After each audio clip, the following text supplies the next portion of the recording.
안녕하세요. 자, 오늘부터 이제 11월, 12월 8주간 이제 금요일마다 이제 총 8회에서 새 연기를 진행할 거예요. 목소리가 좀 이상한 거 좀 양해해 주시고 다음 주부터 목소리 잘 만들어 올게요. 자, 이제 우리 새 연기는 9급 10회 그리고 7급 10회 총 20회로 구성되어 있고 여기다가 우리 이제 마지막 날에는 2025년도 올해 시행했던 9급과 7급까지 추가해가지고 22회를 볼 거예요. 그 22회를 우리가 풀어볼 건데 8회 동안 22회를 풀어보니까 어쨌건 뭐 강의 일수당 3개씩 풀어야 되겠지. 그래서 1시간에 20문제 풀어나가는 걸로 그렇게 진행을 할 겁니다. 자, 어쨌건 좀 빠르게 풀어나가야 되는 것이기 때문에 여러분들이 이제 수업을 시작하기 전에 강의 계획표 있죠?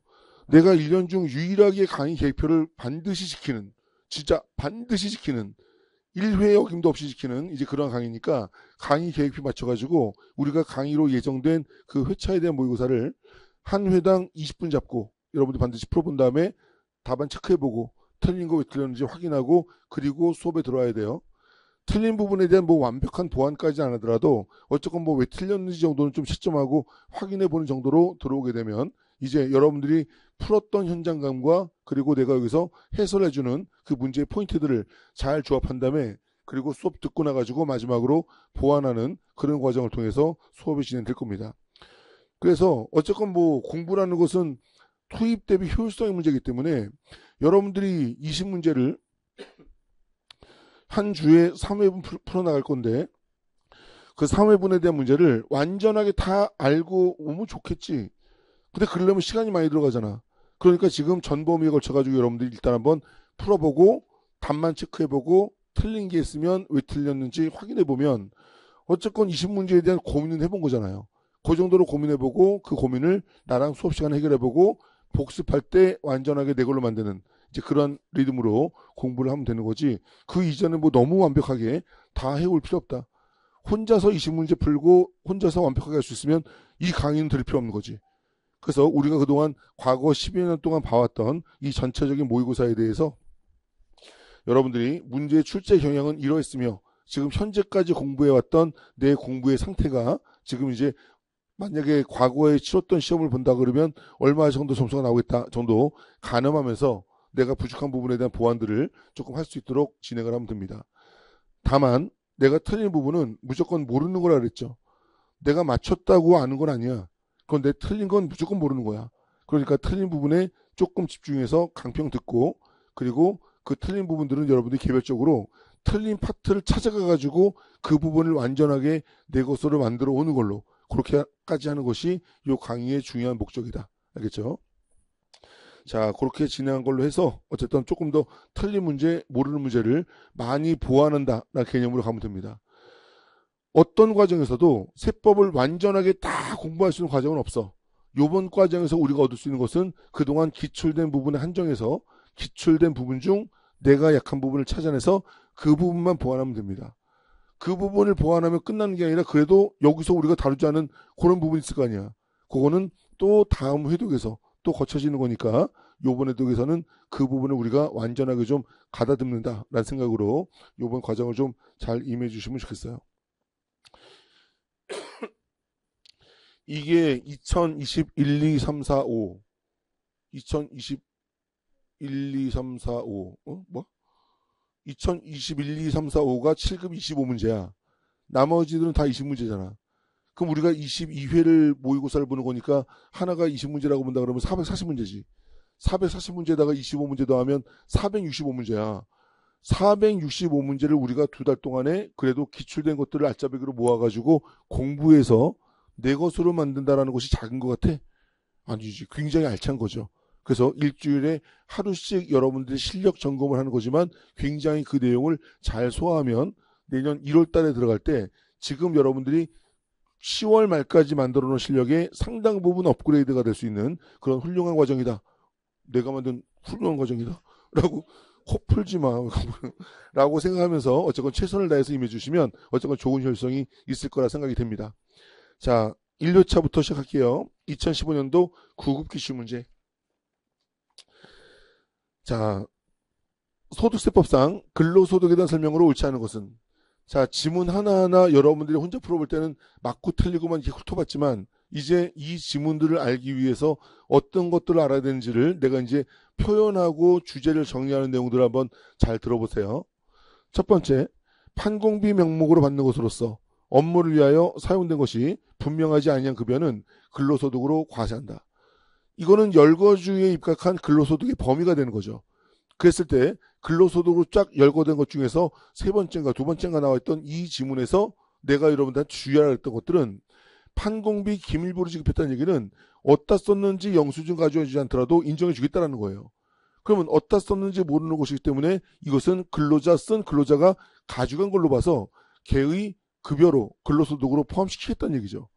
그래서 판공비 명목으로 받는 것으로서 업무를 위하여 사용된 것이 분명하지 아니한 것은 근로소득으로 과세한다. 얘를 만약에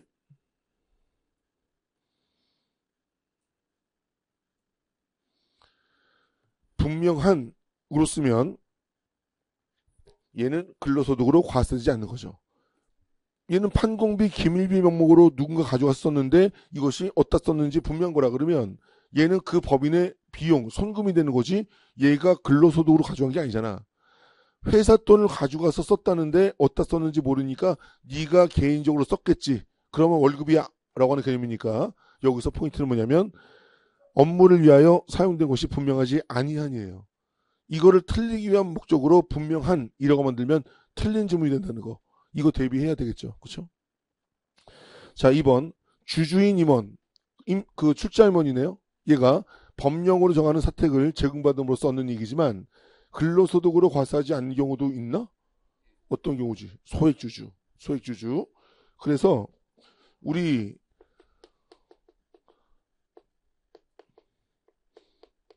사택 제공의 이익은 그 사택을 출자 임원에게 제공했냐? 아니면은 비출자 임원 또는 소액 주주 임원 또는 임원이 아닌 직원에게 제공하냐에 따라서 이 출자 임원에게 제공했을 때는 사택 제공 이익을 부당이익에선 부인으로 봐가지고요. 법인에게 입금 산입하거나 손금 불산입해가지고 해당 금액을 이제 그 임직원의 상여로 처분하게 되는 거죠. 출자 임원에. 출자 임원은 출자에서 주주의 자격도 있지만 임직원의 자격도 있기 때문에 밑에서부터 상여 처분하는 거지. 그런데 이 비출자 임원, 소액주주 임원, 직원에게 제공한 사택 제공이익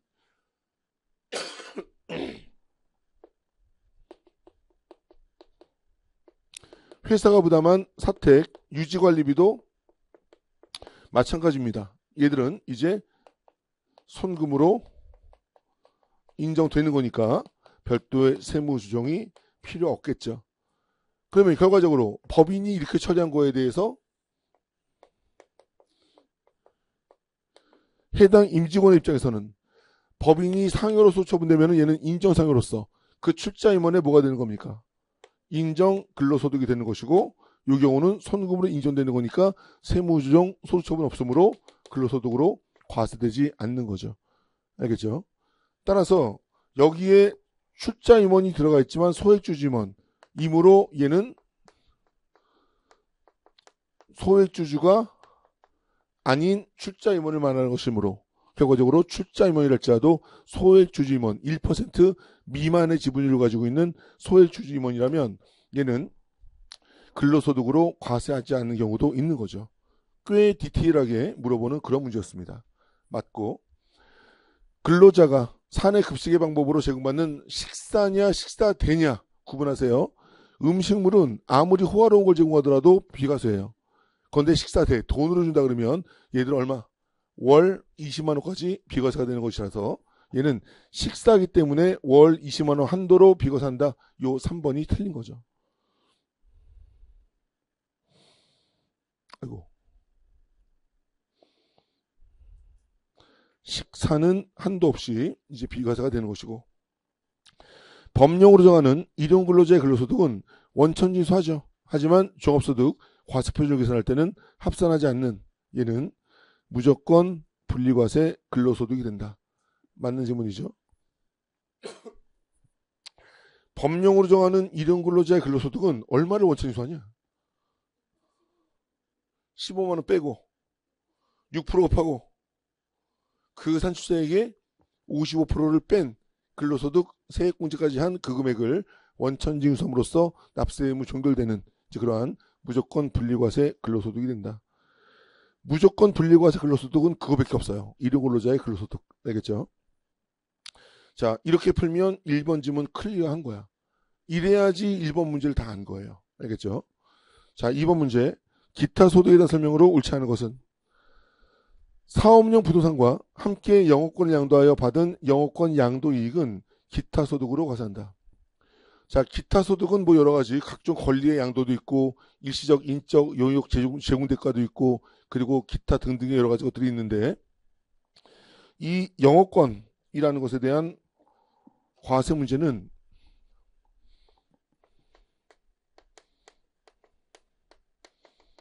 영업권 양도의 이익은 이 영업권을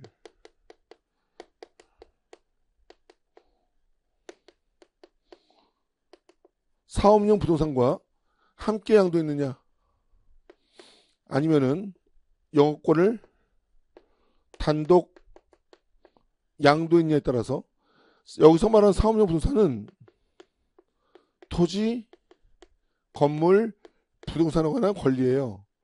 그럼 얘들은 그 본체가 객관적인 유형의 본체가 양도소득세 과세 대상이니까 얘들은 그 영업권 양도 이익도 뭘로 양도소득으로 과세되는 거지만 영업권이라는 권리만 별도로 팔았다 그러면 얘네 같은 경우는 그냥 각종 권리의 양도로 봐서 기타 소득으로 과세가 되는 거다. 따라서 시험 문제에 영업권 양도라는 문제가 나오면 이 영업권이 사업용 부동산과 함께 양도됐는지 아닌지를 구분해서 소득 구분하는 게 아주 중요한 포인트가 되겠죠. 그렇죠? 자, 2번. 그런데 얘는 사업용 부동산과 함께 양도했는데 기타 소득이라고 했으니까 1번 지문이 틀린 지문이 되겠습니다. 얘는 양도소득이다. 자, 저작자 외의자가 저작권 사용의 대가로 받는 금품은 기타 소득. 저작자 외의자이기 때문에 기타 소득이고 만약에 저작자가 저작권 사용의 대가로 받는 금품은 걔는 사업소득이 되는 거죠. 그렇죠? 사행행위 등 규제 및 처벌특례법에서 규정하는 사행행위, 불법 도박이야. 불법 도박판에서 돈 벌어가지고 얻은 재산상 이익은 이것은 기타 소득으로 과세하는 겁니다. 그 사행행위 처벌에 관한 법률에 따라서 형사처벌도 받고 그리고 그로 인해서 얻은 이익은 기타 소득으로도 과세가 된다. 여기서 기타 소득은 불법 적법 여부를 따져 안 따져? 안 따지는 겁니다. 그래서 불법적인 경우에도 기타 소득으로 과세하는 거죠. 공무원이 직무와 관련하여 받는 뇌물도 나중에 뭐 걸려서 확인이 되는 거겠지만 무조건 종합과세 기타 소득이 되는 거죠. 그래서 과세한다. 이 뇌물은 원천징수가 돼야 안 돼요. 원천징수가 될 수 없는 그런 기타 소득이기 때문에 무조건 종합과세하는 기타 소득에 포함되는 겁니다. 무조건 종합과세 기타 소득은 뇌물, 알선수재, 배임수재로 인한 금품 이거밖에 없는 거예요. 기타 소득에 원천징수가 되지 않는 게 또 하나 있는데 뭐지? 복권 원천징수 안 해? 너 당첨돼 보면 알아. 겁나 해. 30%도 해. 3번 5초가 되면. 원천징수 안 하는 거. 계약금이 위약금으로 대체되는 거. 계약금을 받을 당시에는 기타 소득이 아니었기 때문에 원천징수 못하지. 계약금 받아놓은 상태에서 나중에 계약이 위반되거나 해약됐을 때 그때 내가 미리 받아놓은 그 계약금이 기타 소득이 되는 거기 때문에 구조적으로 원천징수가 안 되잖아요. 그죠? 그래서 원천징수 안 되는 것은 요 뇌물 등과 계약금이 위약금으로 대체되는 요 두 가지예요. 근데 이 원천징수가 되지 않으니까 분리과세 못하잖아. 원천징수로 납세의무 종결시키지 못하잖아. 그래서 이 뇌물 등은 무조건 종합과세 기타 소득이다. 그러면 이 계약금이 위약금으로 대체된 것도 얘도 마찬가지로 무조건 종합과세냐? 아니다. 얘는 300만 원 이하면 다른 기타 소득과 합쳐서 300만 원 이하면 분리과세도 가능한 거예요. 그래서 얘는 선택적 금액이 작다면 선택적 분리과세도 가능한 그러한 기타 소득이다. 다만 얘의 특징은 분리과세가 되더라도 비원천 징수 분리과세이기 때문에 분리과세가 적용된 경우에도 종합과세 신고납부는 하여야 하는 거죠. 그렇죠? 일반적인 완납적 원천징수 분리과세는 원천징수로 납세무가 적용되지만 비원천징수 분리과세는 원천징수가 안 된 상태에서 다른 소득과 합산만 하지 않는 것이기 때문에 얘네 같은 경우는 분리과세를 선택했다 할지라도 종합소득 확정신고는 해야 되는 겁니다. 알겠죠? 얘랑 똑같은 애가 누가 있어? 얘랑 똑같은 애가. 얘랑 똑같은 애 누구 있어? 2천만 원. 뭐, 씨, 2천만 원. 뭐, 임대, 씨,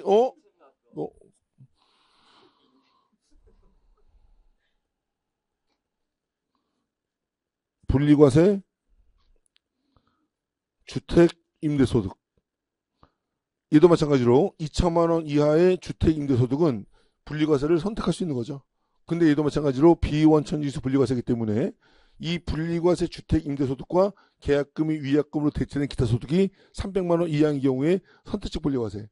얘들은 전부 다 비원천징수 분리과세이기 때문에 분리과세를 선택했더라도 종합소득 확정신고는 해야 되는 공통적 특징이 있는 겁니다. 알겠죠? 그래서 같이 정리를 해두면 좋겠고. 자, 3번. 자, 이제 요 문제를 보면 얘는 여러분들이 함정에 빠지는 게 뭐냐면 이거야. 사업연도가 6개월이기 때문에 감가상각 범위액의 원칙적 기준은 12개월 기준으로 한 거예요.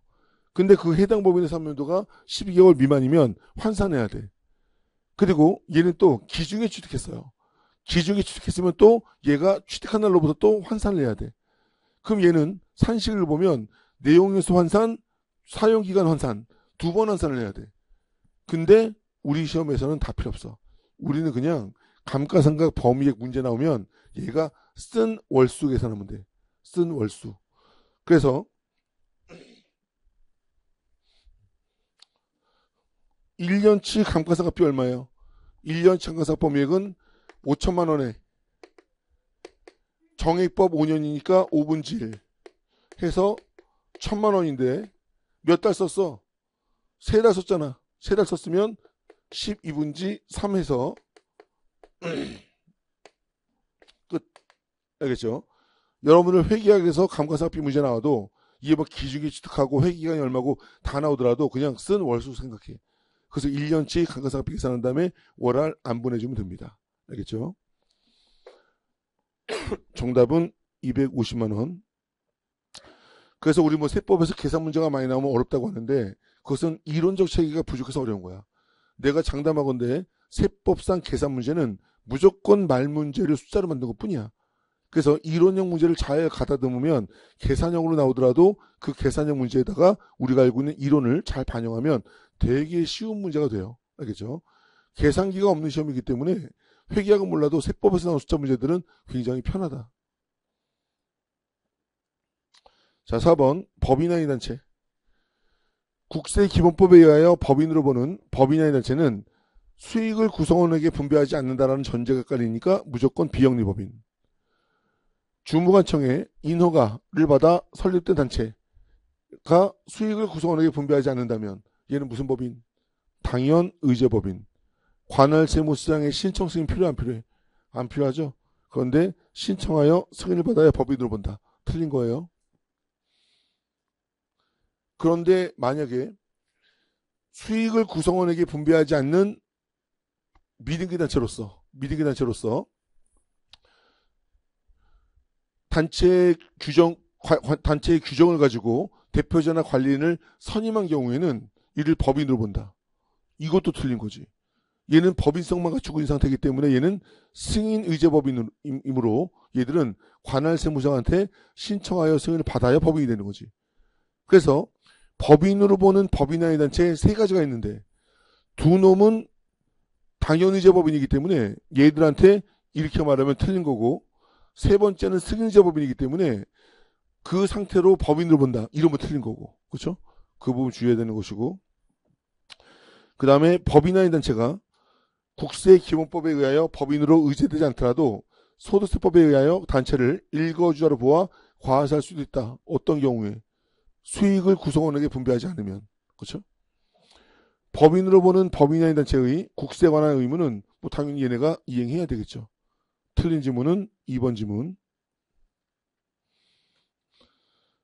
지금 네 문제 풀어봤는데 내가 이거 수업하기 전에 풀어보는 과정에서 이 네 문제 중에서 만약에 틀린 게 있어. 틀린 게 있다 그러면 그 지문을 몰라서 틀린 게 아니야. 답이 2번인데 4번을 찍었다는 얘기는 2번만 모르는 거야? 4번도 모르는 거야. 어만에 의심한 거야. 그럼 네 지문 중에서 2개를 모르면 2개만 모르는 거야? 대충 다 모르는 거야. 그 주제를 부실하게 공부한 거예요. 그래서 20문제 풀어나가는 과정에서 틀렸다. 그러면 그 주제 다시 여러분을 피드백 해야 됩니다. 주제 전체를. 알겠죠? 자, 5번 문제. 부가가세.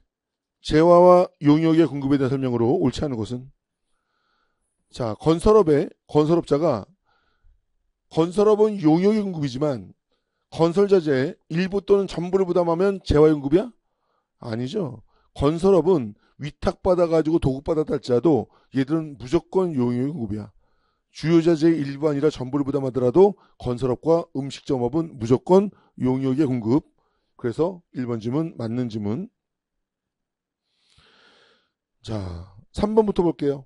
민사집행법에 따른 경매에 따라 재화를 인도하거나 양도하는 것을 재화의 공급으로 밥버리게 되면 결과적으로 공급한 매출세액 징수납부 의무자는 망한 놈이고 공급받는 놈은 돈 있는 사업자로서 매입세액은 계속 공제해줘야 되는데 매출세액은 납부가 안 되겠지. 그래서 국세징수법상 공매와 민사집행법상 경매에 의해서 공급되는 것은 아예 공급으로 보지 않는 겁니다. 알겠죠?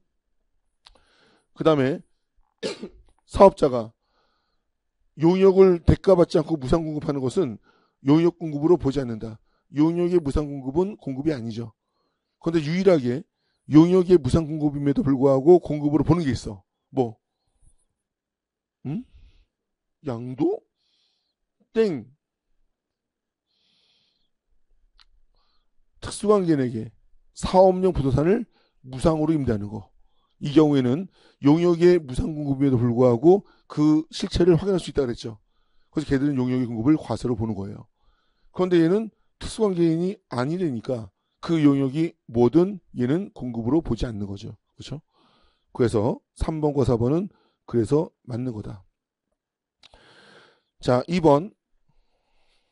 지금 거기서 말하는 것은 한국의 갑이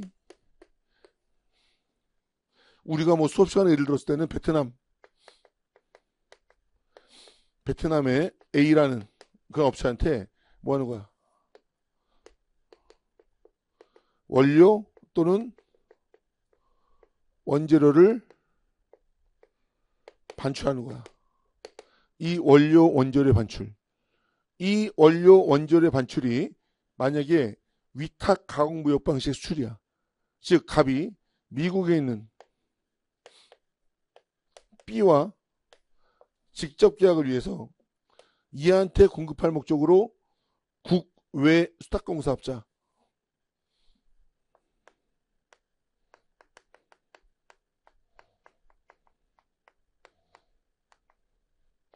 국외 수탁공사업자에게 가공된 원재료를 제품으로 가공하여서 이렇게 미국에다가 인도하게 되면 그때의 원재료 반출. 그때의 원재료 반출은 아무것도 아니지. 그래서 얘는 재화의 공급도 아니고 재화의 공급이 아닌데 뭐 영세율이 정될 이유도 없고 그리고 당연히 생계안서 발급 대상도 아니겠죠. 하지만 만약에 갑이 이렇게 국외 수탁가공사업자한테 원재료를 보낸 이유가 국내에 을에 주문을 받아가지고 을 주문대로 원재료 보내가지고 만들어서 이한테 뭐 양도하는 경우의 원재료 반출이라면 얘는 재화용으로 보고 용서를 적용하고 세금계산서 0%짜리 발급 대상이 되는 거죠. 이 말이 중요한 거예요. 그래서 이러한 구구의 수탁가공 사업자에 대한 원료의 반출, 원재료 반출은 재화의 공급이다 아니다? 아니다. 하지만 이것이 양도됐을 때 또는 영세율이 정됐을 때 또는 생것을 발급한 거래였다면 그때는 재화의 공급인 거죠. 그래서 사업자가 위탁가공을 위하여 원자재를 국외 수탁가공 사업자에게 대가 없이 반출하는 것만 나오면 재화의 공급이 아니야. 알겠죠? 그런데 만약에 얘가 영세율이 적용되는 거라든지 양도되는 거라든지 생겨서 발급 대상이라든지 말하면 걔는 공급이야. 그런데 영세율이 적용되는 것은 제외했으니까 얘는 공급이 아니죠. 그렇죠? 이 지문은 굉장히 중요한 지문이니까 잘 정리를 해두세요. 이 주제에 대해서는 어떻게 표현하더라도 맞을 수 있게끔 잘 정리를 해두시고요. 공급이냐 아니냐의 문제도 나오고요. 영세율 문제도 나오고요. 세금 계산서 문제도 나오는 거야. 세 가지 주제에 걸쳐 있는 내용이니까 이 두 가지의 식별은 굉장히 잘 해야 되겠죠. 그렇죠? 자, 6번 대손세액공제. 이 문제를 뭐 이론적으로 되게 복잡하게 생각할 수도 있는데 간단하게 본다 그러면 이때 내가 1,000만 원에 100만 원만큼 부가가세 해가지고 1,100만 원짜리 채권이 있는 거예요. 그러면 이 1,100만 원짜리 채권 내가 받기로 하고 요때 부가가세 신고납부 했겠지. 얘를. 그런데 요때 채권 회수불능인 대손이 발생한 거예요. 그러면 이 대손이 발생하면 당초 신고납부했던 이 1,000만 원만큼을 이 1,000만 원만큼을 그 외상 공급한 과세기간에 과세표준에서 공제를 하는 경정 청구를 통해서 환급할 것이냐 아니면 그냥 요 대손이 발생한 그 과세기간에 매출세액에서 차감할 것이냐라고 하는 거죠. 아니 이론적으로는 뭐 이게 더 타당해. 그때 팔았다 그래가지고서 과세표준에 포함시켜서 과세가 됐는데 못 받았으니까 그때 안 판 걸로 보는 게 이론적으로는 타당하지. 그러면 실무상 절차가 너무 복잡해지니까 현행 부가가세법은 대손금, 판매 장려금, 하자 보증금은 과세표준에서 공제한다 안 한다? 안 한다. 과세표준에서 공제하지 않고요. 얘는 뭐해? 그 대손이 확정된 과세기간에 매출세액에서 차감한다. 따라서 과세표준 변동은 없고 납부세액은 줄겠지. 그렇죠? 이런 원리예요. 그래서 과세표준은 영향이 없고 납부세액은 감소하는 겁니다. 알겠죠? 저 구조적 내용을 이렇게 표현한다는 거 기억해 두시고 7번 문제 경정청구제도 근로소득만 있어서 소득세 과세표준 확정신고를 하지 않은 납세자도 일정한 경우에는 경정청구를 할 수 있다. 그래서 경정청구는 기본적으로 원칙적 표현이 과세표준 신고서를 제출한 자로 돼 있다 보니까 내가 연말조사를 다녔거나 분리과세 소득만 있는 애들은 그런 애들은 제출한 자가 아니잖아. 원천징수 의무자에 의해서 제출된 자잖아. 그런데 그 제출된 근로소득에 대한 납세 의무가 만약에 경정청구에 과다 신고됐다 그러면 돌려받아야 될 거 아니야. 근데 회사가 경정청구를 안 해주거나 회사가 망했어. 그럼 어떻게 해? 이 근로소득자인 납세 의무자도 당연히 경정청구를 할 수 있도록 해줘야 되겠죠. 그래서 경정청구는 또는 수정신고는 제출한 자뿐만 아니라 제출된 자도 가능하다. 따라서 소득세법에 따라서 원천징수로 납세 의무가 종결되거나 연말조사한 등 자들도 납세 의무자가 수정신고나 경정청구를 할 수 있는 겁니다. 알겠죠? 그래서 맞고요. 법정 신고기한까지 과세표준신고서를 제출한 납세자가 국세기본법 45조의 2, 1항이 일반적 경정청구고 2항이 후발주 사유야. 그런데 1항의 일반적 경정청구는 자기 신고에 대한 경청구가 있고 증액 경정에 대한 경청구가 있어. 근데 1항이니까 후발적 아니고 결정 또는 경정 처분을 받은 경우는 제외니까 경정 등에 의한 경청구 아니고 결과적으로 얘는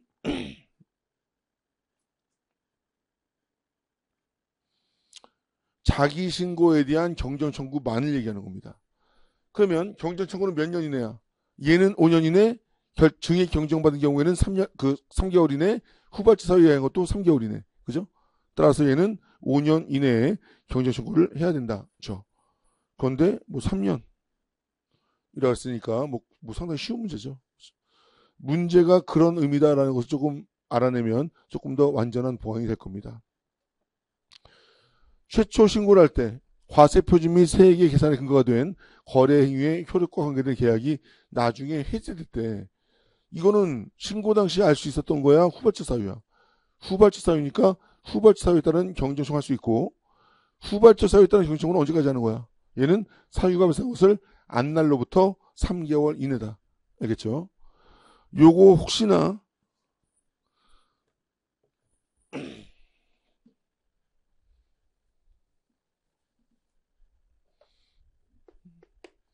일반적 경정 청구가 있고 후발적 사유에 의한 경정 청구가 있고 일반적 경정 청구는 자기 신고에 의한 경정 청구가 있고 증액 경정 등에 대한 경정 청구가 있는데 얘는 법정 신고 기간으로부터 5년 이내 하는 거고 얘는 그 경정 통지를 받은 날 또는 경정 있음을 안 날로부터 3개월 이내 하는 거고 얘는 그 후발처서가 있음을 안 날로부터 3개월 이내 하는 거예요. 얘가 원래 90일이었다가 3개월로 작년에 바뀌었어요. 지방세는 여전히 얘도 90일이야. 그래서 만약에 요 3개월들을 90일로 바꾸면 틀리다라는 문제 요거 잘 기억하세요. 알겠죠? 3개월하고 90일하고 되게 비슷한 날인데 지방세는 얘 조를 90일로 하고 있어. 근데 국세는 얘 조를 3개월로 하고 있어. 여기 있잖아. 지방세 전문가는 무조건 국세 전문가라니까. 그래서 국세랑 지방세랑 같이 컨트롤하는 그런 출제자가 만약에 문제를 내면 지방세랑 다른 부분 낸다고요. 그래서 요 3개월을 90일로 만들면 틀리다라고 기억하세요. 언제까지? 4월까지. 6월 달에는 요 90일을 3개월로 바꾸면 틀리다는 걸 기억해야 돼, 다시. 알겠지? 자, 7번 문제 봤고요. 자, 8번 문제. 간이과세. 간이과세는 드문드문 쑥쑥 좀 어려운 것들이 들어가 있어. 1번. 간이과세자가 부동산 매매업은 무조건 간이과세가 안 돼요. 부동산 임대업하고 주의해야 돼. 부동산 임대업은 읍면지역에 있고 직전 연도 공급대가 계획이 4,800만 원에 미달하면 간이과세 가능해. 그런데 부동산 매매업은 무조건 안 되는 거예요. 그래서 부동산 매매업을 신규로 겸용하는 경우에는 해당 사업의 개시에 속하는 과세기간 다음 과세기간부터 간이과세자에 관한 규정을 적용하지 않는다. 뭔 소리야 이게. 부동산 매매업은 원래 안 되는데 뭔 소리야. 뭔 소리야. 어? 여기서는 뭐 이 겸용을 가지고 힌트를 얻어야지. 얘는 간이과세 규모의 사업장을 가지고 있었어요. 그래서 얘는 간이과세 규모의 사업장을 간이과세로 운영하고 있었어. 그러다가 부동산 매매업을 겸용하게 된 거야. 그럼 얘를 겸용하면 얘는 당연히 간이과세가 아니고 간이과세이었던 애도 일반과세로 적용이 되는 거지. 근데 언제부터 일반과세가 되는 거냐면 이 부동산 매매업을 신규로 개시한 과세기간까지는 간이과세로 보고 그 다음 과세기간부터 간이었던 애조차도 일반으로 전환된다라는 의미입니다. 알겠죠? 그래서 얘는 부동산 매매업 외의 기존 간이과세 사업장을 말하는 거야. 그래서 얘는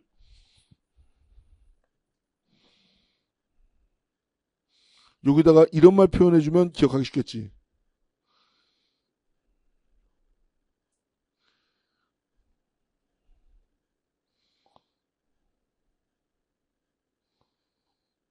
이렇게 하면 이해가 좀 되죠. 그렇죠? 이해되지? 요런 의미예요.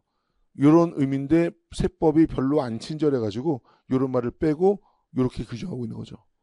맞는 질문. 간이과세자의 납부세액은 공급대가에 업종별 부가율과 10%를 곱하여 계산하며 둘 이상의 업종을 겸용하면 각각의 업종별로 계산한 금액에 합계액을 한다. 그래서 일반 과세자들은 매출세액에서 매입세액을 차감한 금액을 납부세액으로 하는데 간이과세자는 이제 공급가액이 아니라 공급대가 곱하기 업종별 부가율 곱하기 10% 해서 간이과세자의 납부세액을 계산하죠. 근데 얘가 만약에 둘 이상의 사업을 겸용하는 거야. 하나는 슈퍼마켓을 해요. 소매업. 그리고 하나는 제조업을 해요. 그러면 두 개 업종을 하는데 소매업에서 예를 들어서 공급대가가 4천이고 제조업에서 4천이야. 그럼 여전히 간이과세 규모잖아.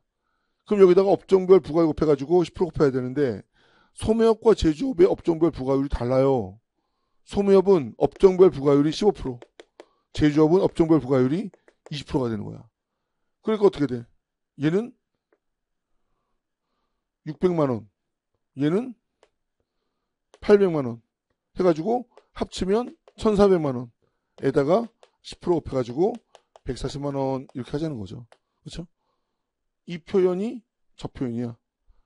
둘 이상의 업종을 겸용하면 각각의 업종별로 계산한 금액의 합계액을 간이과세자에 납부세액으로 한다. 알겠죠? 자, 그 다음에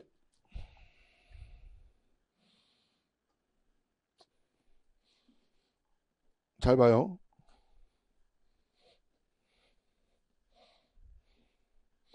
읽어봐. 3번 지문.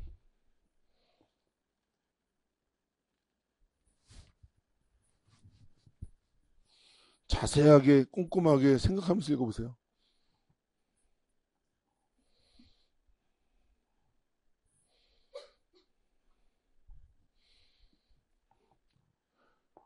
그냥 아무 의미 없이 얘를 적용한다라고 말하면 맞아 틀려. 그냥 아무 의미 없이 적용한다라고 하면 틀린 거예요. 저거를 적용한다 에이씨 말도 안 되지 라는 생각이 들어야 돼. 얘가 일반이었어. 근데 일반일 때 1,000만 원짜리를 부가세 100만 원 주고 사와가지고 요 100만 원만큼을 매입세에 공제 받았다고요. 그런데 얘가 간이과세로 유형이 변경된 거야. 그러면 매입세 공제받은 이 부가세는 어떻게 해야 돼? 재고납부세액으로서 납부를 해서 공제 안 받은 상태로 만들어놔야 되겠지. 그런데 얘가 다시 일반 과세로 또 유형이 변경된 거야. 그러면 지금 저 그 1,000만 원짜리 재화를 다시 계속해서 쓰고 있는데 간이과세로 변경될 때 재고납부세액을 납부했기 때문에 매입세 공제가 안 된 상태인데 다시 일반 과세가 됐으니까 어떻게 해야 돼? 얘는 재고 매입세액 공제를 받아야 되겠죠. 이해되지? 이렇게 해야 되는 게 맞는 거야. 그런데 얘가 일반 과세에서 간이과세로 바뀌었음에도 불구하고 재고납부세액을 납부하지 않았대. 그 상태에서 얘가 다시 일반으로 바뀌면 이거 공제해줘 말아줘. 안 하는 거죠. 공제 상태가 유지가 되고 있는 거잖아. 안 해주는 거죠. 이해됩니까? 다시 읽어보고 적용한다로 바꿔봐. 엄청 틀리지. 그죠? 내용을 이해하고 지문을 들여다보는 것과 지문 외워가지고 지문 꾸역꾸역 맞고 틀리고를 찾는 것은 굉장히 다른 얘기다. 알겠죠? 정확히 이해하고 지문 파악할 수 있도록 이 규정 표시해놓고 잘 정리하세요. 그래서 얘도 맞는 지문이 되죠.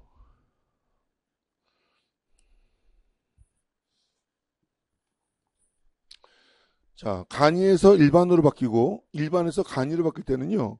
그 재고납부세액, 재고매입세액 계산하는 그 대상은 재고납부세액, 재고매입세액 계산하는 대상은 첫 번째 재고품이 있고 두 번째는 건설 중인 자산이 있고 그리고 세 번째는 감가상각자산이 있는데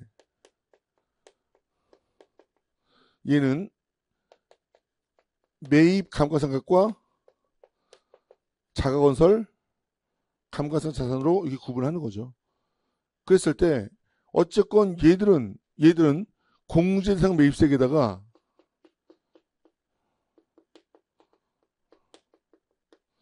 이거 하는 애들이고 얘들은 사용 자산이 아닌 거고 얘는 기만 현재 취득 중이기 때문에 체감을 고려하지 않는 거죠. 그래서 얘들 같은 경우는 공제대상 그 매입세액에다가 얘들은 그냥 110분지 10 곱하고 여기다가 뭐 1빼기 뭐 업종별 그 1빼기 뭐 5만 5천 원 빼면 되는 애들이죠. 그렇죠? 그래서 결과적으로 재고매입세액, 재고납부세액을 계산하는 대상은 재고품과 감가상각자산 뿐 아니라 재고품도 아니고 감가상각자산도 아니지만 건설 중인 자산도 포함되는 거야. 그런데 한 10여 년 전에 이게 없었어. 몇 년 시험이야 이게? 2015년 이거 개정되자마자 나온 거예요. 2014년도까지는 얘가 없었어. 얘가 없었는데 얘가 없다 보니까 건설 중인 자산도 매입할 때 매입세 공제 받을 거 아니에요. 근데 이 매입세 공제받은 건설 중인 자산을 유형이 변경된 이후에 간이것으로서 쓰는 거야. 그럼 공제주지 말아야 되는 거 아니야. 그럼 재고납부세액 납부해야 되는 거고 이 건설 중인 자산을 그 간이것을 때 매입했는데 나중에 매입세 공제 못 받았더니 나중에 일반것으로 쓰는 거야. 그럼 재고매입세 공제해줘야 되는 거잖아. 근데 얘는 재고품도 아니고 감가상각 자산도 아니니까 얘는 그걸 못 해주는 거야. 아이고 이것도 넣어야 되겠다 해서 재고매입세액, 재고납부세액에는 건설중 자산도 포함된 걸로 개정되고 개정된 다음 연도에 나온 거예요. 뭐라고? 변경 당시 재고품 및 감가상각 자산을 한다. 아니지. 재고품도 아니고 감가상각 자산도 아니지만 건설 중인 자산도 재고매입세액, 재고납부세액 대상에 포함되는 거다. 알겠죠? 근데 여기서 표현상 유의해야 될 게 뭐냐면 일반이 간이가 일반으로 바뀌면 간이 때 공제받지 못한 것을 일반에서 재고매입세액 공제해줘요. 그런데 일반이 간이로 바뀌면 일반 때 공제해준 것을 간이에서 재고납부세액 추징하는 거야.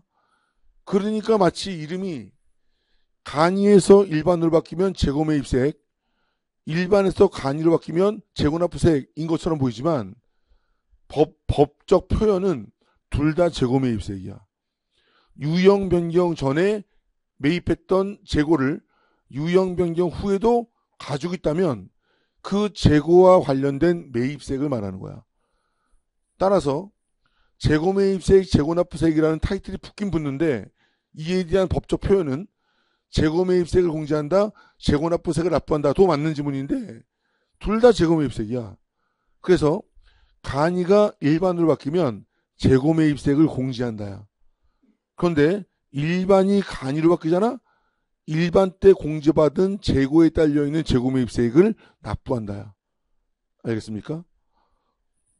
일반에서 간이로 바뀌면 재고납부세액인데 왜 재고매입세액이라고 합니까? 이런 질문 나온다고. 일반에서 간이로 바뀌던 간이에서 일반으로 바뀌던 다 재고매입세액이야. 재고와 관련된 매입세액. 이것을 재고매입세액 공제는 공제하는 거고 재고납부세액 납부는 재고매입세액을 납부하는 거예요. 이해할 수 있겠죠? 따라서 간이에서 일반으로 바뀌었을 때만 재고매입세액이 아니라 일반에서 간이로 바뀌어가지고 추징할 때도 재고매입세액을 납부한다라고 표현을 하는 겁니다. 알겠죠?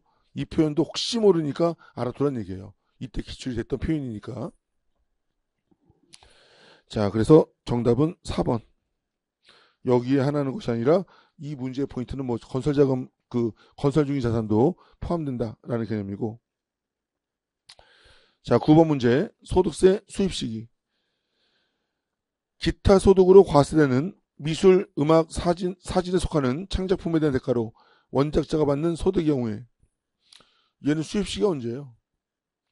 이거 공부한 적 있어? 없어. 없는데 기타 소득의 원칙적 수입 시기는 현금주의, 지급받는 날이에요. 그런데 예외적으로 이 기타 소득이 뭐 연금의 수령인지 아니면 이것이 각종 권리의 양도로 인한 기타 소득인지 아니면 계약금이 위약금으로 대체된 건지 이런 예외가 있는 거지. 근데 얘는 우리가 못 본 거야. 예외가 아니야. 그러니까 원칙이야. 기타 소득의 원칙, 지급받은 날, 현금주의. 알겠죠? 그 다음에 법인세법에 따라 발생한 인정상여가 임원 등에 대한 근로소득으로 과세가 되는 경우, 인정근로소득이죠. 인정상여와 인정배당은 언제? 결산 확정일. 인정근로소득은 언제? 근로제공일. 그런데 얘는 결산 확정일이라고 했으니까 틀린, 굉장히 시험 문제에 빈번히 나오는 문제가 되겠죠. 법인의 해산으로 주주 등이 법인의 자녀 재산을 분배받은 것이 의제배당이 되면 해산으로 인한 의제배당, 해산으로 인한 자본감소에 의한 의제배당은 해산 등기일 아니고 자녀 재산가액 확정일. 알겠죠? 이거 맞는 지문이고, 오히려 이 자녀 재산가액이 확정된 날을 얘를 만약에 해산 등기일로 바꾸면 요게 틀린 요 지문이 더 많이 나와. 알겠죠? 요거 주의해 주시고, 자, 사업소득으로 과세되는 상품의 위탁 판매로 인한 소득의 경우에는 위탁자가 수탁자한테 물건을 인도한 때야, 수탁자가 팔아준 때야. 수탁자가 팔아준 때 위탁자의 소득으로 인식이 되는 거죠. 뭐 법인세와 소득세 동일한 규정이 됩니다. 자, 10번 문제. 법인세법상 손익 귀속시 사업료에 대한 설명으로 옳은 것은, 안 그래도 주제도 어려운데 게다가 옳은 것이라서 뭐 더 어려운 문제가 되겠죠. 잉여금 처분에 따른 배당소득의 귀속사업연도는 잉여금을 처분한 법인의 결산 확정에 속하는 사업연도를 한다. 이걸 가지고 착각하는 친구들이 뭐냐면 배당과 기타 소득은 결산 확정일, 근로소득은 근로제공일, 이런 망상을 또 해. 배당과 기타 소득이 결산 확정일, 그리고 근로소득이 근로제공한 날은 인정소득이야. 인정소득. 법인으로부터 소득 처분받아가지고 그 소득 처분의 기술자에게 소득세 과세되는 거. 이건 뭐야? 그냥 법인한테 직접 배당받은 거예요. 배당소득에 대한 소득세법상 수입시기는 언제야? 뭐 법인세법상 귀속시기는 잉여금 처분 결의일. 그죠? 결산 확정일이 아니라 잉여금 처분 결의일이에요. 알겠죠? 이거 인정소득하고 구분하세요. 문제 꼼꼼히 읽지 않고 대충 머릿속에 있는 것들 막 떠올려가지고 틀리는 경우들이 굉장히 많아. 결산 확정일이 아니라 이익, 잉여금, 처분 결의일이 된다. 자, 2번 지문은 엄청나게 강조했습니다. 얘는 법인세, 소득세, 부가가세 셋 다 나오는 규정이야. 그래서 금전등록기 설치법인은 얘들은 원칙적인 귀속시기에도 불구하고 얘들은 금전등록기 포스기기에 이제 삑삑삑삑거리면서 인식된 현금주의에 의한 귀속시기 판단을 인정해준다. 그거 하면 인정해주는 거예요. 이걸로 해야 되는 거야? 아니에요. 할 수 있는 거다. 그런데 이를 하여야 한다라고 해서 금액이 실제로 수입된 사면도가 현금주의에 의한 과세가 되는 거죠. 이걸로 하여야 한다가 아니라 할 수 있다. 우리 시험에 2번, 세무사 시험에 2번 나왔어. 뭐가 그렇게 중요하다고? 4번이나 나왔던 문제니까 잘 체크를 해두세요. 자, 3번 같은 경우는 이런 말 한 적 있어요.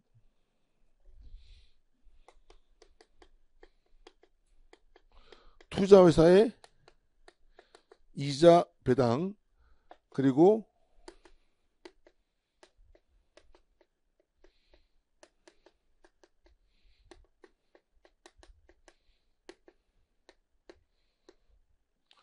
얘네들은 우리 기타의 손익 귀속시기에서 얘들은 칸을 하나 중간에 못 딴 걸 두고선 2개가 있는데 얘를 묶어가지고 얘는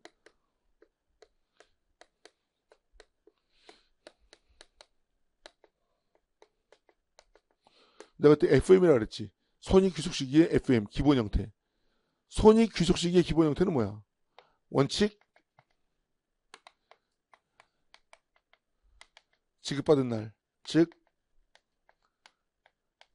현금주의. 그런데 특례, 기간경과분, 발생주의에 의해서 계상하면 인정. 세무 수정 안 하고 그냥 인정. 세무 수정 없이 그대로 인정. 이게 손익귀속식의 기본 형태라는 거지. 그죠? 왜냐하면 세법상 엄밀히 원칙적 과세시가 있지만 법인이 기업회계에 따르느라고 세법과 다른 처리를 하긴 했지만 이것은 결과적으로 그 사업연도만 다른 거지 결과적으로는 그냥 언제 인식하느냐의 문제일 뿐이기 때문에 그냥 회사가 기업회 기준 따르느라고 발생주의 처리한 것은 그냥 계상하면 인정해준다. 이 형태가 기본적 형태라고 했어요. 그런데 투자회사 등이 결산을 정할 때 증권 등의 투자 관련된 수익 중 이미 경과한 기간에 대응하는 이자나 배당을 해당 사업연도의 수익으로 계상했다면 기간 경과분 계상했으니까 얘는 그냥 해당 사업연도의 입금으로 보는 거죠. 그런데 그 계상한 사업연도에 입금을 한다. 라고 했으니까 얘네 같은 경우는 맞는 거네. 잘했네. 틀리라고 그랬더니 잘했네. 그래서 얘들은 수익으로 계상하면 계상한 사업연도에 입금. 만약에 계상하지 않았으면 얘는 현금주의, 얘는 지급받은 날이 되는 거니까 맞는 질문이 됩니다. 계상하면이라는 조건이 특례 조건이 되는 거니까. 그죠? 맞는 질문. 자, 4번 질문은 얘가 개발비에 관련된 감가상각비의 입장이 바뀌어가지고요. 얘는 이제 시험 문제에 나올 리가 없는 문제가 됐습니다. 얘는 보지 않아도 되겠다. 요게 맞는 질문이 되고요. 자, 11번 문제. 사업소득으로 과세되는 유형. 1번 회장님 댁 가정부 운전기사. 2번 전속계약금은 일단 우리 수험상으로 무조건 사업소득. 3번 지역권, 지상권 설정 대여소득은 원래 사업소득이지만 공익사업 관련된 것들은 기타소득. 4번 연구개발업 설상소득은 과세 제외소득. 그런데 연구개발자도 그 대가를 받으면 얘들은 사업소득. 알겠죠? 그래서 요거 주의하세요. 요거. 연구개발 R&D는 지원해줘야 되는 것이기 때문에 과세 제외지만 만약에 그 연구개발의 위험부담을 우리가 해야지. 만약에 연구개발 위험부담 없이 연구개발을 위탁받아가지고 대가받고 연구개발해서 성공하든 실패하든 어쨌건 대가받는 거라면 얘는 그게 하나의 연구개발 서비스업이죠. 그래서 대가를 받았다 그러면 얘도 과세입니다. 사업소득. 그래서 요거만 기타소득. 공익사업이기 때문에. 12번 상속세 및 증여세법에 대한 설명으로 옳은 것은. 자, 얘는 좀 이게 2015년도에는 증여세도 물납 규정이 있었어. 그런데 이게 개정이 돼가지고 상속세를 바꿔주세요. 지금 현재 국세 중에서는 상속세밖에 물납이 없기 때문에 이거 좀 수정 좀 해주세요. 자, 일단 상속세의 연부연납은 관할 세무상에 허가 없이 신청 요건을 갖추기만 하면 적용된다. 우리 뭐 상증세 아직 뭐 공부를 안 했지만은 우리가 세연기를 공부하면서 그래도 여러분들이 얻어갈 수 있는 하나의 개꿀이 뭐냐면 상증세 문제가 나오잖아. 그냥 그 문제만 가지고 내가 설명해 줄게. 그 문제만 풀 수 있는 그 내용만 딱 설명해 줄게. 그것만 공부해. 그것만 공부하더라도 7급은 상속세가 안 나오지만 9급 같은 경우는 뭐 상증세가 그래도 한 7, 8문제 나오거든. 그것만 챙겨도 상당히 출제 가능성 높은 그런 주제들이 됩니다. 상속세는 부가가치세는 뭐 받아다가 내는 거고 소득세법세는 돈 벌었으니까 내는 건데 상속세는 누군가로부터 재산을 증여받거나 상속받아가지고 그래서 내는 거예요.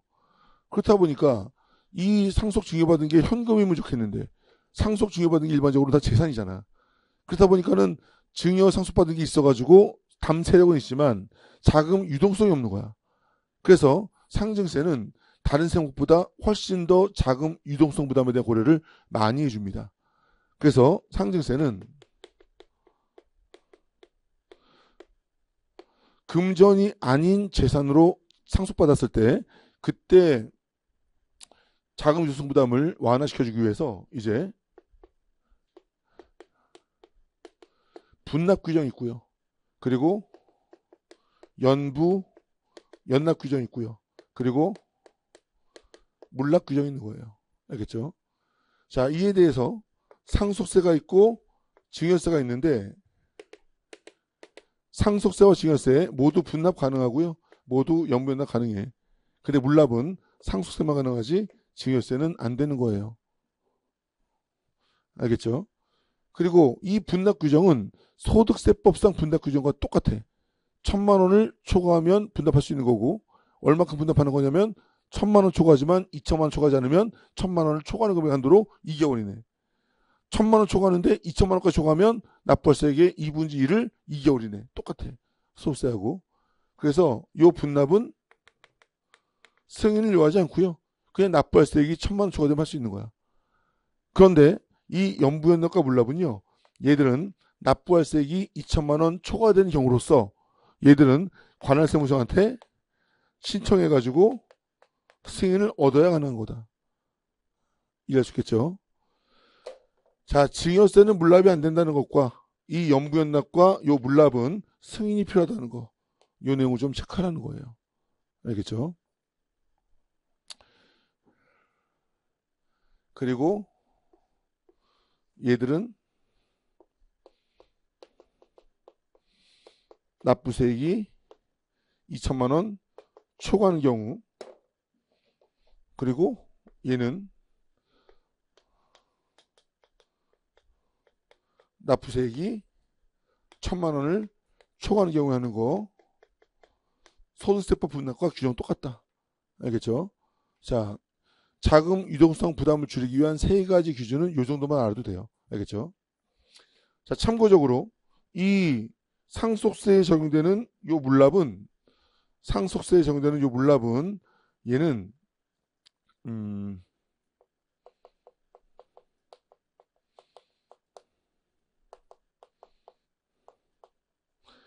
유가증권과 부동산으로만 할 수 있어요.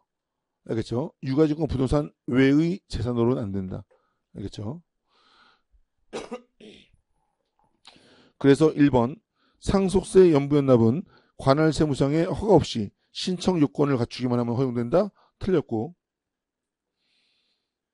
두 번째, 증여세 납세 의무자는 수증자가 맞아요. 그런데 수증자가 납부할 증여세에 대하여 증여자가 연대 납부 의무를 지는 경우는 없다. 이건 뭐 나중에 특강에서 봐야 될 내용인데, 원칙적으로 수증자가 납세 의무자고요. 증여자는 뭐 지한테 이거 가져라 주인자인데 납세 의무가 어디 있겠어? 없겠지. 그런데 예외적으로 증여자가 수증자가 증여세 납세 의무를 이행하지 않으면 증여자가 납세 의무에 대하여 연대 납세 의무를 지는 세 가지의 예외가 있어요. 그 세 가지의 예외는 이 수증자가 비거주자야. 외국에 있는 비거주자에게 한국에 있는 거주자가 국내 재산을 증여한 거야. 그러면 외국에 있는 비거주자가 우리나라에 세금 안 낼 수도 있잖아. 그러면 한국에 몸담고 있는 얘한테 납세금을 좀 묶어놔야 되겠지. 이런 경우들. 그리고 이 수증자가 증여를 분명히 받았는데, 증여받으면 세 달을 신고해야 되는데 얘가 갑자기 실종됐어. 행방불명되거나 갑자기 엄청난 거 증여받았는데 그지라고 뻥치거나, 그때는 증여자가 연대납세금을 지는 몇 가지 예외가 있어요. 그래서 그런 경우는 없다 하면 틀린 거고요. 상속세의 경우 부가 과세 방식의 조세이므로 법령에서 상속인에게 상속세 과세표준 등을 신고 납부할 혐의 의무를 요구하지 않는다? 아니죠. 얘는 확정력 없는 신고 납부 의무가 있죠. 이거는 국기법에서도 배운 거니까 이것도 틀린 거고. 상속세 물납에 충당하는 재산은 부동산뿐만 아니라 주식으로도 가능하죠. 상속세 물납 대상 재산은 부동산과 유가증권이다. 알겠죠? 이게 맞는 지문이 됩니다. 자, 부가가치세법상 대리납부 제도에 대한 설명으로 옳지 않은 것은,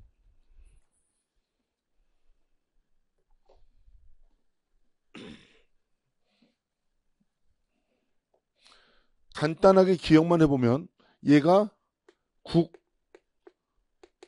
사업자고, 국외 사업자가 국내에 있는 갑에게 이렇게 부가가치세가 과세가 되는 용역 또는 권리를 공급했을 때 이것을 공급받은 요 갑이 비사업자, 면세사업자,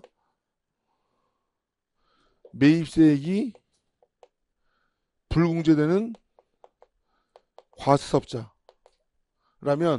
이건 세무서에다가 거래징수 안 당하고 그냥 얘가 세무서에다가 그냥 거래징수 당할 금액을 100만큼 대납하는 거죠. 이거를 하는 이유가 뭐야? 이거를 만약에 국내 사업자로부터 매입했을 때와 어떤 형평의 문제죠. 따라서 얘가 만약에 국외사업자로부터 면세 용역 권리를 공급받으면 대리납부 의무가 있겠어 없겠어? 당연히 없겠죠. 왜? 면세는 얘한테 공급받으나 얘한테 공급받으나 세부담이 없는 건데 형평 문제가 발생하지 않잖아. 이게 과세되기 때문에 국내 사업자한테 공급받으면 과세인데 얘한테 공급받으면 얘가 납세 의무가 가지 않기 때문에 얘한테 물으라는 규정이잖아요. 그죠? 그래서 사업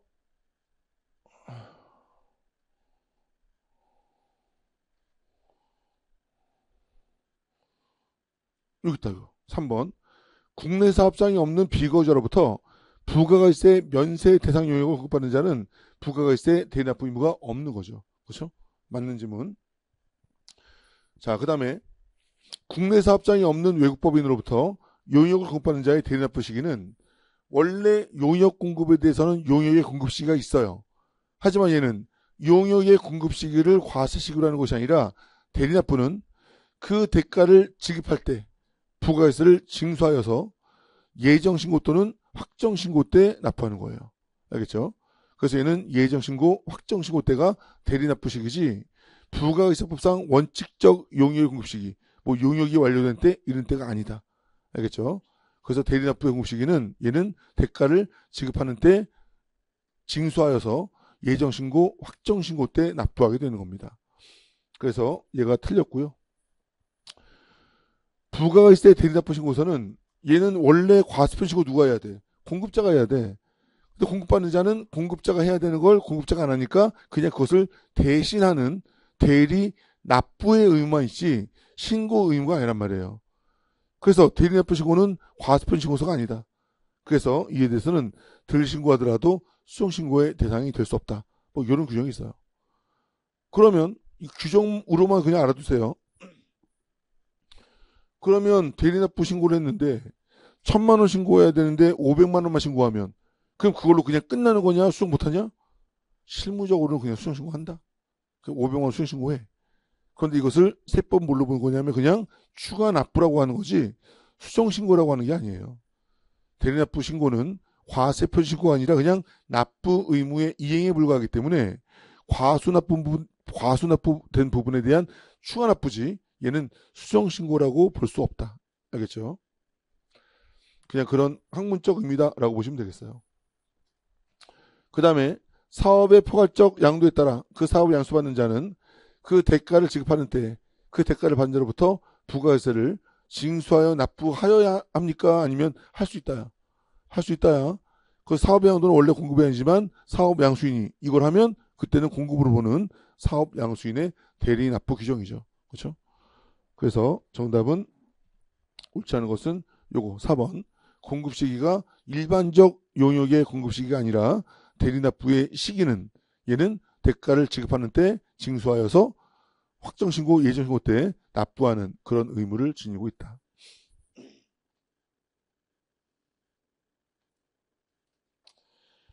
자, 14번. 납세 의무에 대한 설명으로 옳은 것은 자, 부가가세법상 신탁재산세법상 납세의무는 부가가세는 유통세, 거래세이기 때문에 실제 귀속자가 위탁자거나 말거나 수탁자가 원래 납세의무자지.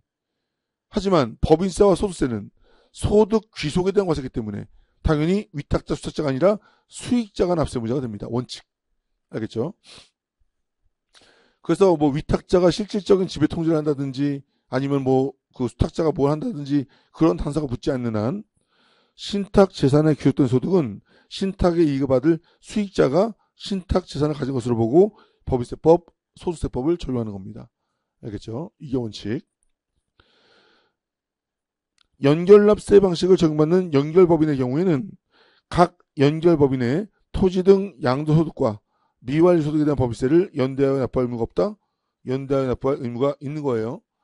각 연결사업연도에 대한 법인세뿐만 아니라 토지 등 양도소득, 미완료소득도 전부 다 연결법인 간 연대납세 의무가 있어요. 알겠지? 이것도 주의해 주시고 설립무효 또는 설립 취소 판결을 받은 법인은 그 판결 확정일까지 발생한 소득에 대한 법인세와 청산소득에 대한 법인세 납세 의무가 면제된다? 웬걸? 이는 납부 의무가 있다예요. 알겠죠?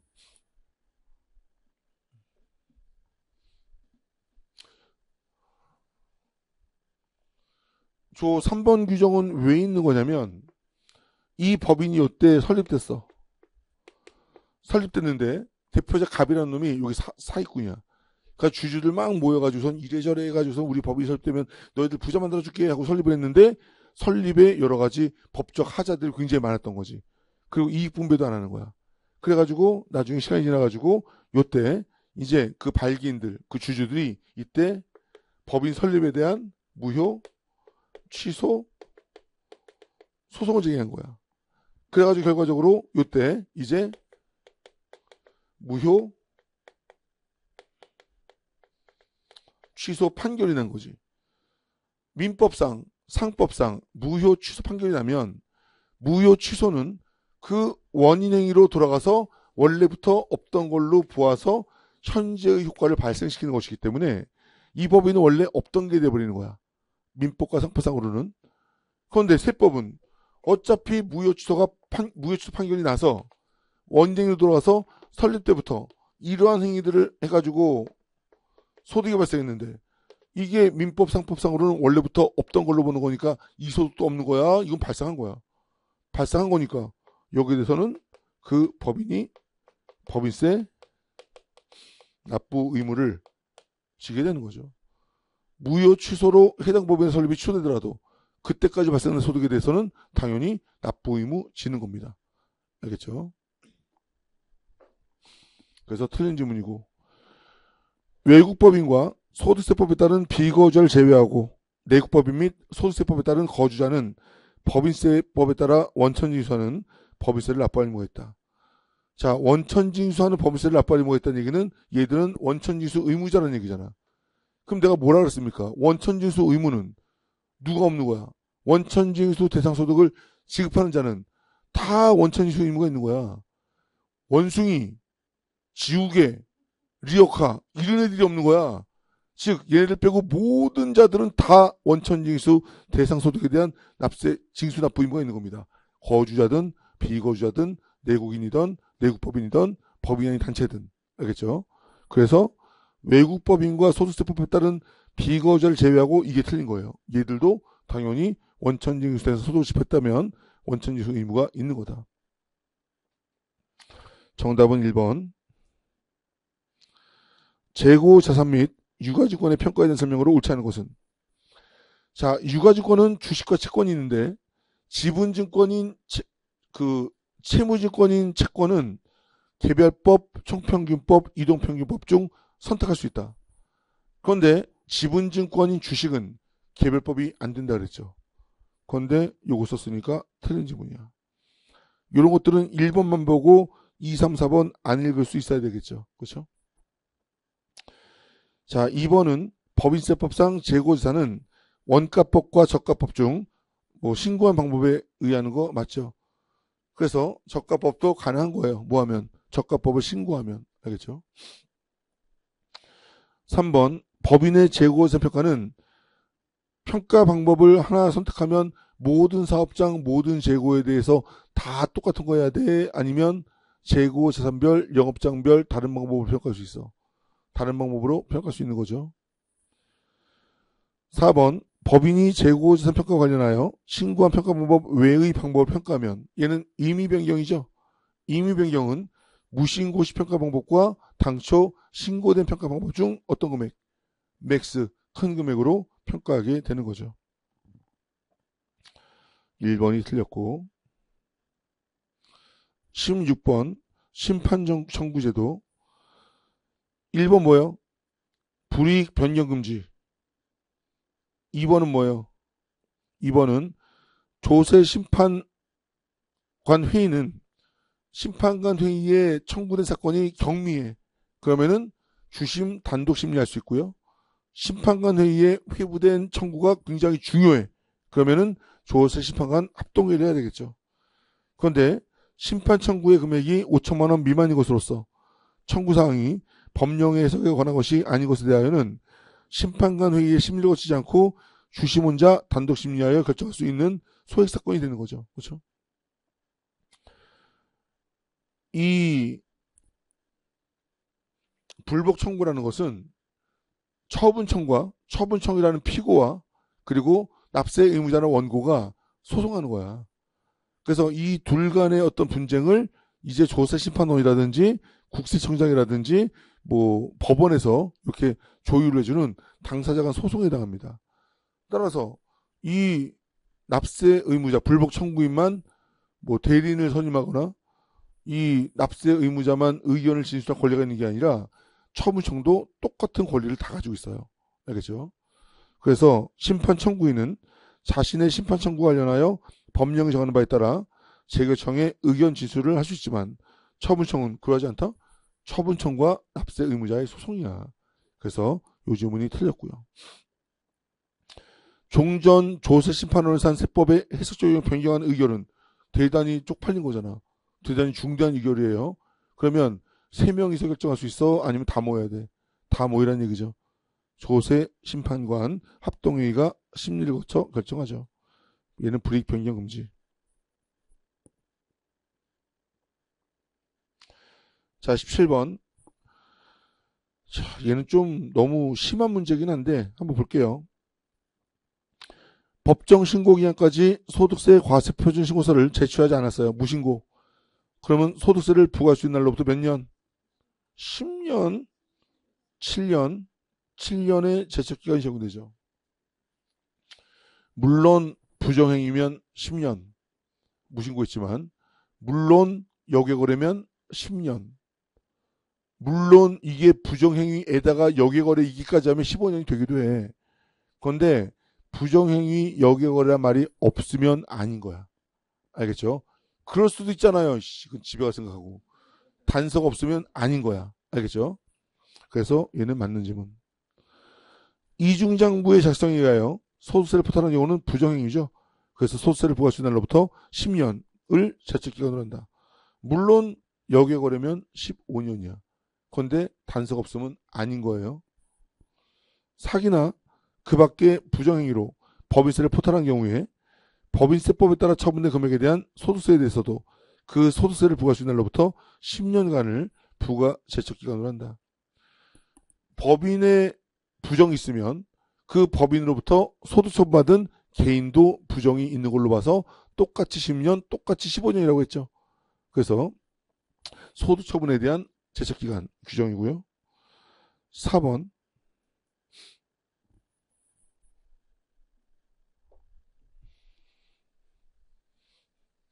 이거는 뭐 중요한 판례긴 한데 이런 것까지 우리 시험에 내는 것은 좀 과했다. 자, 예를 들어서 갑이 을에게 명의를 대여 했어요. 명의를 대여해서 갑이 형식적 사업자고 을이 실질 사업자인 거야. 그런 상태에서 이제 을이 실질적으로 하지만 갑의 형식을 가지고 있는 그 사업에 대해서 만약에 과세관청이 3억만큼 부과를 한 거야. 근데 갑이 3억을 부과를 받고 얘한테 연락을 했어. 그랬더니 을이 연락이 안 되거나 네가 내 그러고 도망간 거야. 그럼 갑은 어떻게 해야 되겠어? 내가 낼게 그래야 되겠어? 돈도 없는데? 얘는 노량진에서 세무공무원 준비하는 애야. 근데 엄마한테 돈 달라고 그러고 미안해 죽겠는데 갑자기 사업을 한 친구가 이름 빌려주면 한 달에 100만 원씩 수험 준비할 수 있도록 지원해 준대. 그래서 저는 부모님한테 손 벌리지 않으려고 착한 마음에 이게 위법하든 말든 친구를 믿고 이름 빌려준 거야. 그 나중에 뒤통수 맞은 거죠. 그래서 수험생이 이제 나중에 합격하면은 연봉 3천 벌 텐데 갑자기 3억을 내야 돼. 어떻게 해야 되는? 일단 울어야지. 어디서? 집에서? 아니지.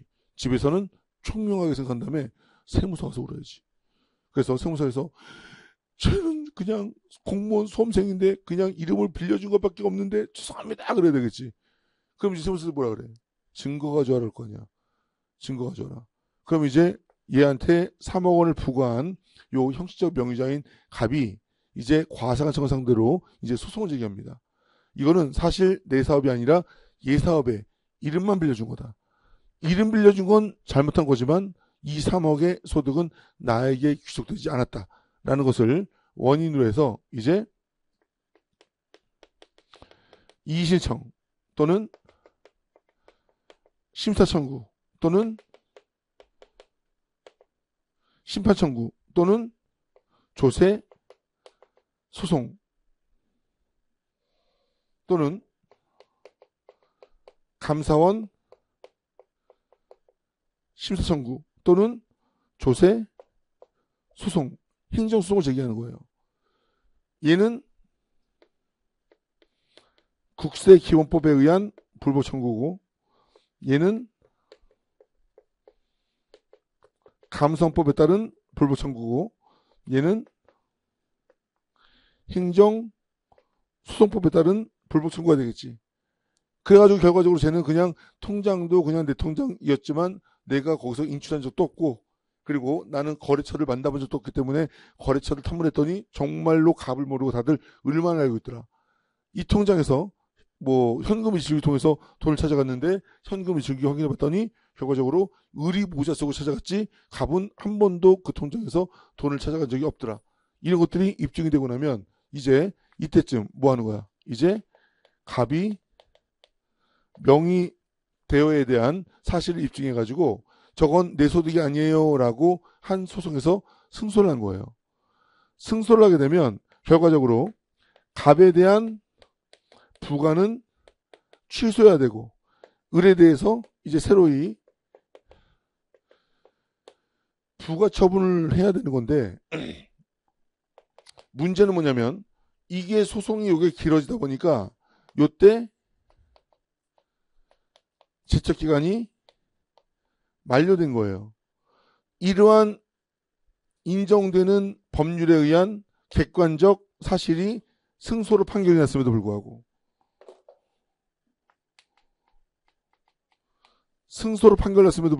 판결 전에 제척기간이 만료되다 보니까 이미 확정된 납세 의무에 대한 부과권의 변경 취소가 안 되는 거지. 그래서 이러한 경우에는 명의대여 사실이 이러한 법에 의한 소송에 의해서 판결이 나게 되면 그 판결로부터 얼마 이내?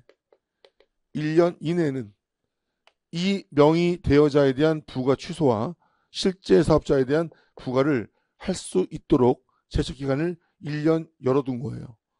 알겠죠? 일반적으로는 요거 1년이냐 2개월이냐 요것만 구분하면 된다 그랬지.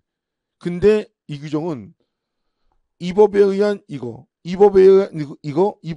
이거가 과세관청을 상대로 명의자가 자신이 명의자임을 입증한 거지. 이 명의자임이 과세관청을 상대로 입증됐기 때문에 과세관청은 이제 이거나 이거를 행해야 되는 거예요. 근데 이 명의대여 사실이 명의대여다라고 판결이 난 게 뭐 어디서 판결났냐면 얘가 얘한테 민사소송 제기해가지고 이 민사소송에 대한 판결로 얘가 실질 사업을 했다라는 게 판결된 거야. 이건 무슨 얘기냐면 일단 요 3억 안 내면 내 집 압류한다니까 갑이 자기 돈으로 냈어 일단. 그리고 와서 민사소송 제기해가지고 네가 냈고 내가 냈으니까 이거 네가 내놔라고 얘한테 민사소송 건 거야. 그래서 민사소송에서 실질적 사업자가 인지가 확인돼가지고 민사소송에서 법원이 을에게 갑이 대신 부담한 4억 원을 지급해라는 사적 채권 채무에 대한 판결로 판결을 내린 거죠. 얘는 왜 그랬을까? 이거를 만약에 조세 소송 걸어버리면 세무조사도 받고 명의대여라는 것에 대한 조세보험 처벌도 받는 거야. 나는 돈이 없는 애가 아니었거든. 그래서 그런 처벌을 받기 싫은 거야. 다만 제 대신에 부담했던 3억 원만 받아오고 싶은 거야. 그렇다 그러면 얘는 민사소송을 제기해가지고 얘한테 3억 원을 받아오는 자기들끼리의 리그에서만 시합을 하는 거거든.